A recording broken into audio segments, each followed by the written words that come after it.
At 1:05 on June 6, 1944, Private Marcus Heim pushed himself through the door of a C-47 Skytrain, 2,000 feet above Normandy, watching tracer fire slice the darkness below. 20 years old, first combat jump, 0 kills. The 82nd Airborne Division was dropping 6,400 men onto the Cotentin Peninsula with one mission: seize the bridges over the Meurthe River before German reinforcements could reach Utah Beach. Without those bridges, the entire D-Day invasion could collapse in hours. Heim hit the ground 25 feet from a dirt road. Before he could assemble his rifle, he heard a motorcycle approaching. 2 German soldiers passed within yards. He stayed flat in the mud and let them go. Around him, paratroopers were drowning in the marshes. The Germans had flooded the Meurthe Valley weeks earlier. What should have been a narrow river was now a swamp 1,000 yards wide. Men loaded with 70 pounds of equipment sank straight to the bottom. By dawn, battalion commanders were finding empty parachutes floating in 3 feet of water. Heim moved inland and found 11 men from A Company, 505th Parachute Infantry Regiment. Their objective was Fière Bridge, 2 miles west of Sainte-Mère-Église. The bridge crossed the stone causeway 500 yards long. It was the only dry route west of the Meurthe. If the Germans held it, American forces coming from Utah Beach would be trapped on the coast. The invasion would stall before it began. Lieutenant John Dolan assembled 90% of A Company by 6 a.m. Most units that night were scattered across 10 miles of French countryside. The 505th had trained for night jumps in England. They knew how to find each other in the dark. They had practiced the mission until every man could navigate it blind. Dolan led them toward the bridge through hedgerows and farm fields. At the manor house beside La Fière, they found 28 German infantrymen dug in. After 30 minutes of close fighting with grenades and rifle fire, the manor was clear. At 1:45 p.m., 2 men scouted the bridge itself. German soldiers hiding on the far side tried to ambush them. Private James Mattingly shot the first man, then wounded and captured the rest. The bridge was clear. A Company placed a 9-man force at the western end in the hamlet of Coquigny. They blocked the causeway with a German truck and laid anti-tank mines beside it. Heim was assigned to a bazooka team with PFC Lenold Peterson. Peterson was Swedish. He barely spoke English, but he could aim a rocket better than any man in the company. They dug in behind a concrete telephone pole near the manor, facing west toward Coquigny. The pole was 2 feet thick. It would stop small arms fire, but nothing heavier. 2 more bazooka men, John Boulderson and Gordon Prine, took position on the opposite side of the road. Behind them, a 57mm anti-tank gun and a machine gun covered the causeway. The problem was simple. The Germans had tanks. A Company had bazookas and rifles. Major Frederick Kellum, commanding 1st Battalion, knew what was coming. Every man at La Fière knew. The causeway was a kill zone. No cover for 500 yards. Anyone crossing it would be exposed from both sides. And German armor was massing in Coquigny. At 4 p.m., shells began hitting the manor. German mortars walked their fire along the eastern bank of the Meurthe. The stonework of the manor absorbed most of the shrapnel. Rumors spread through A Company that a counterattack was forming. Heim checked his rockets. Peterson adjusted the sight on the bazooka. They had 6 rounds between them. The 57mm gun had maybe 20 shells. That was all that stood between 3 German tanks and the road to Sainte-Mère-Église. If you want to see how Heim's desperate bazooka stand turned out, please hit that like button. It helps us share these forgotten battles with more people. Subscribe if you haven't already. Back to Heim. At 5 p.m., Heim heard the sound he'd been dreading since dawn. Tank tracks. Metal grinding on stone, coming from Coquigny. Peterson raised his head above the foxhole and looked down the causeway. 3 tanks. Infantry behind them, all heading straight for La Fière Bridge. The 3 tanks were Renault R35s, French tanks captured in 1940. The Germans used them for training battalions in static defense. Each one weighed 10 tons and carried a 37mm gun in the turret. Against infantry, they were lethal. The Renault had 12mm of armor on the sides. A bazooka could penetrate 8 inches of steel at close range, but the crew had to get the shot right. Heim and Peterson watched the lead tank round the curve in the causeway 400 yards away. Infantry moved on both sides of the road, maybe 30 men. Behind the first tank came a second, then a third. The German commander knew the causeway was narrow. He was using the tanks as shields. The infantry would follow them across and overwhelm the American position with numbers.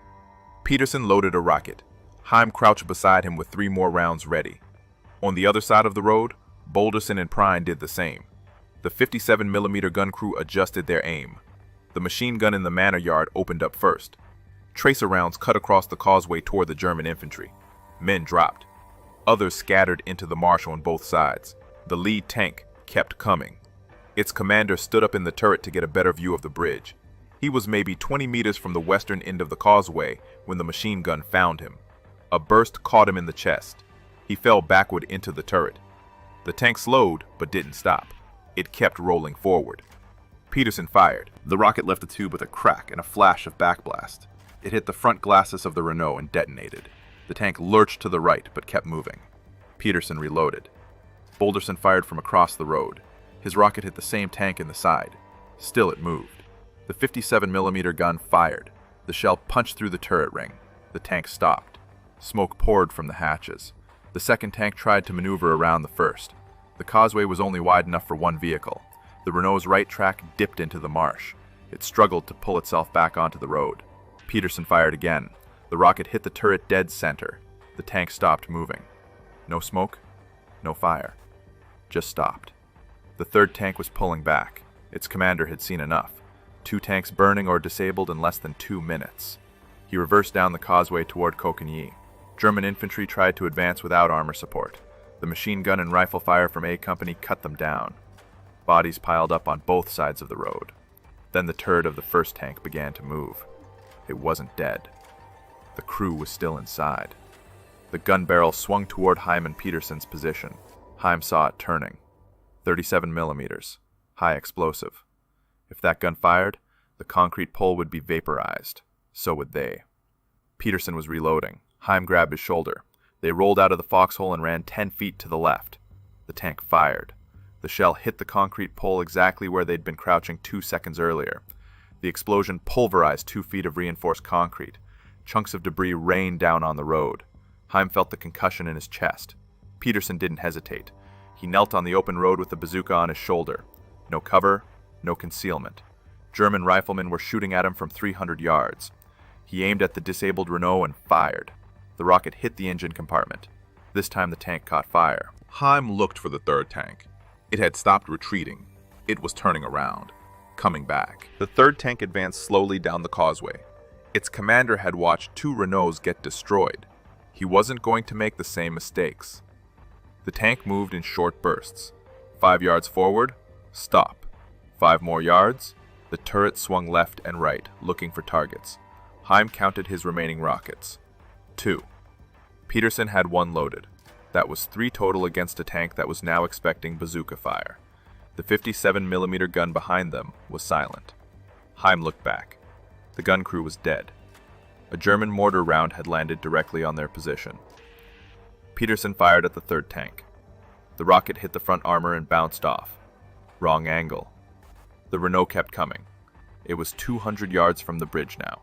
Heim loaded Peterson's last rocket. 1 shot left. If they missed, the tank would reach the bridge. Once across, it could swing north towards St. Mir-Église. The entire American position would collapse. Then Heim remembered. The anti-tank team that had been killed near the 57mm gun. They'd been carrying rockets. He told Peterson to hold position and keep firing his rifle. Then he ran. German infantry on the far side of the causeway saw him moving. Rifle fire cracked across the road. Bullets hit the stone wall of the manor. Heim kept low and reached the dead gun crew. 3 men sprawled around the destroyed 57mm. One of them had been carrying a canvas bag. Heim grabbed it. 4 rockets inside. He ran back toward Peterson. The third tank was 150 yards from the bridge. Peterson was kneeling in the open road with his M1 carbine, shooting at German infantry. Rounds were hitting the pavement around him. Heim slid into position and loaded a fresh rocket into the bazooka. Peterson dropped the carbine and grabbed the launcher. He aimed at the Renault's side armor as it turned slightly on the narrow causeway. The angle was better now. He fired. The rocket hit just below the turret ring. The tank stopped. No fire, no explosion, just stopped. The engine had quit, or the crew was dead. Across the road, Balderson and Prine destroyed what was left of the second tank with their last rocket. 3 Renaults disabled or burning on a 500-yard stretch of road. The German infantry began pulling back toward Coquigny. They'd lost their armor support. Without tanks, they couldn't cross the causeway. Then something unexpected happened. A soldier crawled out of a ditch on the American side of the road. His name was Joe Fitt. He'd been pinned down by rifle fire for the last 10 minutes. Now he saw his chance. He ran toward the first burning Renault. German infantry was still close enough to shoot him. They tried. Fitt climbed onto the tank. He pulled the grenade from his webbing, yanked the pin, and dropped it through the turret hatch. 3 seconds later, the grenade detonated inside. The tank was finished. The German attack broke. Infantry retreated down the causeway toward Coquigny. Mortar fire stopped. For the first time in an hour, the shooting died down to scattered rifle shots. Heim and Peterson stayed in their foxhole. They waited for a second wave. It didn't come. After 10 minutes, they looked around. The machine gun position in the manor yard was empty. The gun crew had been killed or wounded. The 57mm was destroyed. They couldn't see anyone else from A Company. Heim thought they might be alone. He thought the bridge might have been lost everywhere except this one position. Then someone came down the road from Sainte-Mère-Église, a lieutenant. He told them to hold their position. Reinforcements were coming. The Germans might try again. Heim and Peterson stayed in the foxhole behind what was left of the concrete pole. Around them, the causeway was littered with German bodies and 3 burning French tanks. By nightfall, Heim learned the truth. Of the few men holding the bridge that afternoon, most were either killed or wounded. A Company had lost 17 dead and 51 wounded in one day, but they still held Fière Bridge, and the Germans knew it would cost them everything to take it back. On the night of June 6th, A Company was relieved by elements of the 508th Parachute Infantry Regiment. Heim and Peterson finally left their foxhole. They'd been in position for 18 hours. When they stood up, their legs barely worked. They moved back towards Sainte-Mère-Église to regroup. Behind them, the causeway at La Fière remained a no-man's land. German artillery hammered the eastern side of the bridge throughout the night. American mortars hit Coquigny on the western side. Nobody could cross in either direction. The 3 destroyed Renault tanks sat in the middle of the causeway like monuments to the day's fighting. On June 7th, the 325th Glider Infantry Regiment landed by Waco and Horsa gliders in fields east of the Mer de Ray. Most of the gliders crashed. Wooden frames splintered against hedgerows and trees, but 90% of the regiment assembled within hours. Their mission was to break the stalemate at La Fière. General James Gavin, Assistant Division Commander of the 82nd Airborne, took personal command of the sector. Gavin understood the problem. The causeway was a death trap. 500 yards of open road with no cover. German machine guns and mortars had every inch pre-registered. Anyone trying to cross would be cut to pieces. But the 4th Infantry Division was pushing inland from Utah Beach. They needed the road west. Without La Fière Bridge, the entire Cotentin Peninsula operation would stall. Lieutenant Colonel Charles Timms was trapped on the western side of the Mer de Ray with parts of 2 companies from the 507th PIR. He'd been cut off since D-Day. His men held an orchard east of Amfreville. Germans surrounded them on 3 sides. Timms had no radio contact with division headquarters. He sent patrols toward La Fière, but they couldn't break through. On June 8th, Gavin ordered Major Teddy Sanford to take 1st Battalion, 325th Glider Infantry across the river north of the causeway. Timms's men had found a shallow ford, maybe 3 feet deep. Sanford's battalion moved at night. They got halfway across before German forces counterattacked. Machine gun fire and mortars hit the column in the water. Men went down in the darkness. Sanford pulled his battalion back. The ford was unusable. Another force, under Colonel George Millett, tried to push west from Amfreville and link up with Timms. The Germans were waiting. Millett and several of his men were captured. The rest were driven northeast toward the river. Every attempt to outflank the causeway had failed. The Germans held Coquigny in strength. They weren't giving up the western end of the bridge. By June 8th, Gavin was out of options. The 4th Infantry Division was breathing down his neck. 7th Corps needed that road cleared immediately. There was only one solution left: a frontal assault straight down the causeway. Gavin gave the mission to the 325th Glider Infantry Regiment, specifically 2nd Battalion, 401st GIR, attached to the 325th as its 3rd Battalion. The battalion commander was Lieutenant Colonel Charles Carrel. Carrel's men had never been in combat. They'd landed by glider on June 7th, less than 48 hours in Normandy. Now, they were being asked to make what everyone knew was a suicide charge. 500 yards, no cover. German machine guns, mortars, and artillery waiting. The officers called it a kamikaze mission. The men agreed. Gavin met with Carrel on the evening of June 8th. He explained the mission. At dawn on June 9th, the battalion would assault across the causeway. 12 Sherman tanks from the 746th Tank Battalion would provide covering fire. 155mm guns from the 90th Division Artillery would bombard Cockney for 15 minutes before the attack, but after that, the glidermen would have to cross on foot. Carrel listened to the plan. He looked at the causeway. He looked at his men. Then he looked back at Gavin. He said he understood. But in his eyes, Gavin saw something he didn't like. Doubt. Fear. Hesitation. The assault was scheduled for 10:30 a.m. on June 9th. Carrel had 12 hours to prepare his battalion. 12 hours before they would charge into the most concentrated fire any of them had ever seen. 12 hours before Fière Bridge would be won or lost forever. At 6 a.m. on June 9th, Captain John Sauls walked the length of the stone wall near Fière Manor. His company, G Company, 325th Glider Infantry Regiment, was strung out behind the wall. The men were quiet.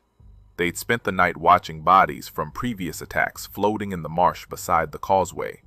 They knew what was coming. Sauls had requested smoke shells to cover the assault. Division said no, not enough smoke rounds available. The tanks and artillery would have to do the job. Sauls looked at the causeway. 500 yards of flat road. The ancient plane trees lining both sides had been shredded by days of shelling. No concealment left, just open pavement under German observation. Behind the manor, 12 Sherman tanks from the 746th Tank Battalion moved into position on a ridgeline. Their commanders ranged the guns on Cockney. German positions were visible through binoculars, machine gun nests, mortar pits, infantry in the ruins of stone houses. The Shermans would fire over the heads of the attacking glidermen. It was better than nothing, but not much better. At 10 a.m., General Gavin found Lieutenant Colonel Carrel near the jump-off point. Carrel had been wounded slightly in the glider landing 2 days earlier. Nothing serious, but he looked pale. His hands shook when he held the map. Gavin asked if the battalion was ready. Carrel said yes, but his voice didn't sound certain. Gavin didn't have time for uncertainty. He told Carrel to get his men moving. The barrage would start in 30 minutes. At 10:45, the glidermen would cross. Carrel nodded. He walked back toward his battalion. Gavin watched him go and felt a knot in his stomach. Something was wrong. At 10:30 a.m., the artillery barrage began. 155mm guns from the 90th Division pounded Cockney for 15 minutes. Shells screamed overhead and detonated in the hamlet. Stone houses collapsed. Dust and smoke rose over the western end of the causeway. The Shermans joined in. 75mm rounds hit German positions along the marsh. The noise was overwhelming. Men crouched behind the stone wall with their hands over their ears. Captain Robert Ray stood nearby with 90 paratroopers from 507th PIR. Gavin had told him to be ready. If the 325th broke under fire, Ray's men would charge the causeway and take over the assault. Ray understood what that meant. The glidermen were green. They'd never been in combat. Under concentrated machine gun fire, they might panic. Ray's paratroopers were veterans. They would finish the job if necessary. At 10:45, the barrage lifted. Silence fell over Fière. For 10 seconds, nobody moved. Then Gavin gave the order. Attack! Carrel was supposed to lead his battalion forward, but he didn't move. Gavin walked up to him and repeated the order. Carrel said he didn't feel well. The wound from the glider crash was bothering him. He couldn't lead the attack. Gavin stared at him for 3 seconds. Then he relieved Carrel of command on the spot. Major Arthur Gardner took over 2nd Battalion 401st GIR immediately. Gardner was already moving. He'd seen Carrel hesitate. He knew what had to be done. He found Captain Sauls and told him to get G Company ready. Sauls nodded. He'd already removed the bodies of dead paratroopers from behind the stone wall. His men had seen enough death. They didn't need reminders. Sauls looked down the line at his soldiers. Most of them were 18 or 19 years old. They'd been in the army for less than a year. Now they were about to charge across a 500-yard kill zone into German machine guns. He thought about what to say. There was nothing to say. He checked his carbine. He took a breath. Then he jumped over the stone wall and yelled 2 words. "Follow me." G Company rose from behind the stone wall and ran toward the causeway. Sauls was in front. Behind him came 80 men carrying rifles, BARs, and ammunition. They hit the bridge at a sprint. German machine guns opened fire immediately. The first man fell 10 yards onto the causeway, shot through the chest. He dropped without making a sound. 2 more went down before the company reached the middle of the bridge. Bullets cracked past at waist height. Ricochets sparked off the stone surface. Sauls kept running. If he stopped, everyone behind him would stop. If they stopped on the causeway, they'd all die. The Shermans were firing from the ridge behind La Fière Manor. 75mm rounds screamed over the heads of the attacking glidermen and exploded in Coquigny. The noise was deafening. Men couldn't hear orders. They couldn't hear each other. They could only see the man in front and keep moving. 100 yards onto the causeway, the German mortars found them. 81mm rounds detonated on the road. Shrapnel cut through the column. Men dropped in groups of 3 and 4.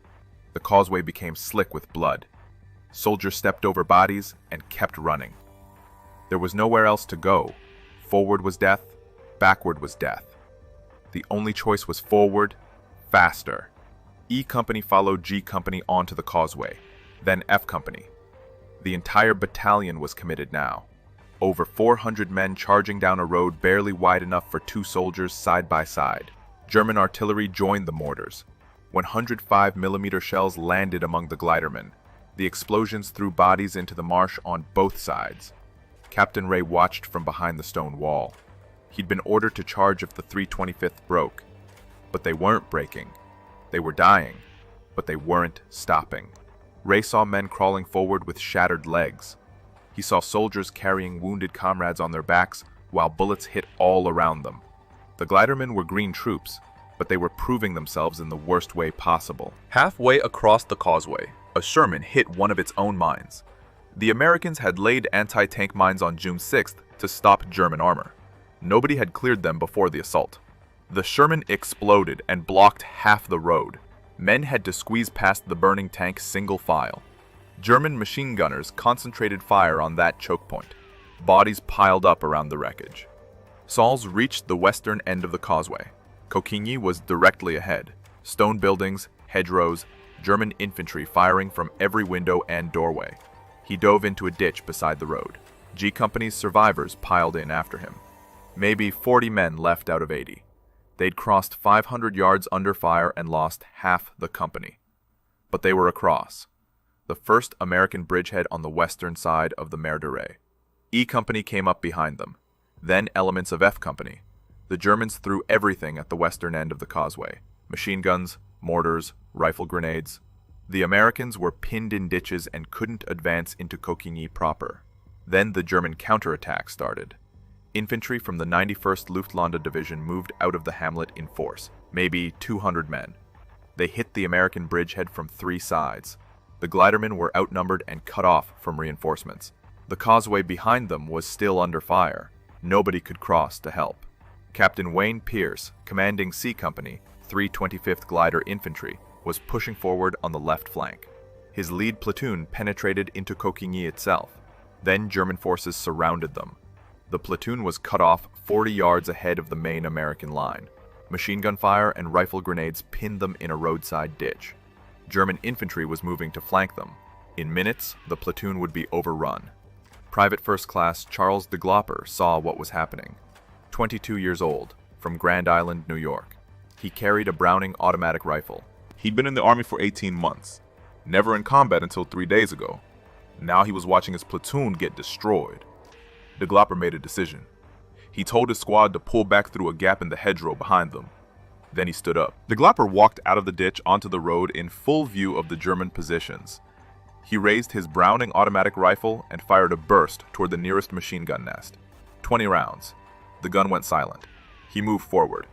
German infantry turned their attention from the retreating platoon to the single soldier standing in the open. Rifle fire hit De Glopper in the left shoulder. The impact spun him halfway around. He steadied himself and kept firing, short, controlled bursts. Another machine gun position. Then a group of German soldiers advancing through a hedgerow. He could see his squad crawling back through the gap toward friendly lines. They were making it. That was all that mattered. A second bullet hit him in the side. He staggered, but didn't fall. Blood soaked through his uniform. He dropped to one knee on the road and braced the BAR against his leg. His vision was narrowing. He could barely see the German positions anymore. He aimed at muzzle flashes and fired. The barrel of the BAR was smoking. He'd gone through 3 magazines, maybe 60 rounds. German soldiers were closing in from both sides. They could see he was alone. They could see he was wounded. They moved carefully, expecting him to go down any second. De Glopper fired another burst. 2 Germans fell. The rest took cover. Behind him, his squad reached the American lines, all 9 men. They'd made it because of him. A third bullet hit De Glopper in the chest. This one dropped him forward onto his hands. The BAR clattered on the pavement. He reached for it. His hands weren't working right. Everything felt distant. He managed to pull the weapon back up and brace it against the road, still kneeling, still facing the Germans. He fired one more burst. Then a 4th bullet hit him in the neck. He fell sideways onto the road. The BAR went silent. German infantry moved forward cautiously. When they reached his position, they found him dead. Around him on the ground were 8 German soldiers he'd killed in the last 2 minutes. 2 machine guns were knocked out of action. The automatic weapons that had been pinning his platoon were silent. The bridgehead held. With De Glopper's sacrifice, Captain Pierce was able to reorganize C Company and push deeper into Causeway. E Company and G Company linked up with them. By noon, American forces held the western end of the causeway in strength. The Germans pulled back toward Amfreville. The 91st Luftlander Division had lost too many men trying to hold Causeway. They couldn't push the Americans back across the Meteray. General Gavin crossed the causeway that afternoon. He needed to see the bridgehead for himself. When he reached the western end, he stopped and looked back toward Lafayette Manor. What he saw would stay with him for the rest of his life. The causeway was covered with bodies. American soldiers lying where they'd fallen during the assault. Some had died instantly. Others had crawled forward until they couldn't crawl anymore. Gavin later wrote that he could have walked from the church at Causeway back to Fière Bridge and never stepped on pavement. The bodies were that thick. He didn't know how many men the 325th had lost in the assault. The casualty reports would take days to compile, but he knew it was over 200, maybe closer to 300. The worst losses in a single action the 82nd Airborne had taken in the war so far. But Fière Bridge was secure. The causeway was open. On June 10th at 4 a.m., the 357th Infantry Regiment from the 90th Infantry Division crossed into the western Cotentin.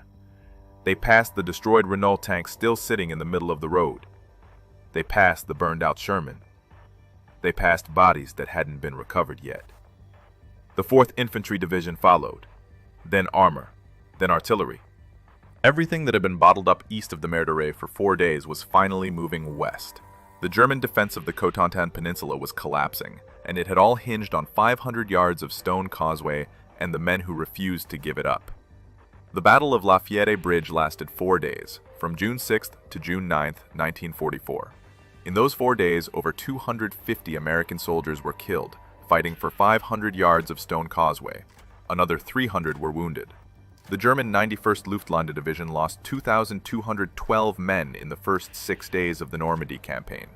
Many of them died trying to hold or retake Lafayette. A Company 505th Parachute Infantry Regiment jumped into Normandy with 136 men on D-Day. By the time they were relieved in July, 33 were left. The rest were killed, wounded, or missing. Marcus Heim and Lenold Peterson survived. So did John Boulderson and Gordon Prine. All 4 Bazooka men who destroyed 3 German tanks in 90 seconds on June 6th were awarded the Distinguished Service Cross.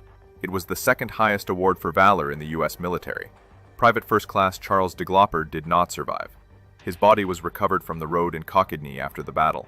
On February 28, 1946, his father accepted the Medal of Honor on his behalf at a ceremony in Grand Island, New York.